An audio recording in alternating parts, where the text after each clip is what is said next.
pero masarap ang hain natin ngayon sa Midnight Express. At ang tanong, Vicky, ano ang seafood na ito? Mayaman sa zinc at amino acids. At swak daw na putahe ngayong Valentine's Day. Alamin na natin ang sagot mula kay Michael Daes. Happy Valentine's Day to all the lovers out there. At kung naghahanap kayo ng paraan kung paano iinit ang pagmamahalan ninyo, ang handa namin ngayong gabi ang solusyon ninyo. Talaba or oysters. You know what's up. Simple lang ang handa natin ngayong araw ng mga puso. Ipainit ang cream cheese, butter at gatas. Haluan ng konting dahon ng spinach. Ito ang magiging topping ng ating talaba. Ipasok ito sa oven at ipainit ng 5 hanggang 7 minuto.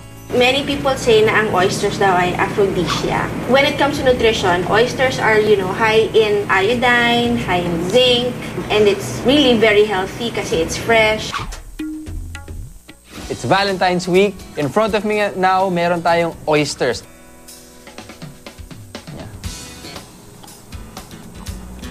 Yung baked oysters na ito masarap. Ito pwede ko talagang kainin. Sa totoo lang, hindi ko nga alam na oysters Kasi dahil wala nang lansa. Mayaman sa zinc at amino acids ang talaba. May ilang nagsasabi na ang mga ito raw ay may kakayahang pataasin ang level ng sex hormone sa ating katawan. Hanggang ngayon, konti pa rin ang mga pag-aaral na nagpapatunay na epektibong pampagana ang talaba.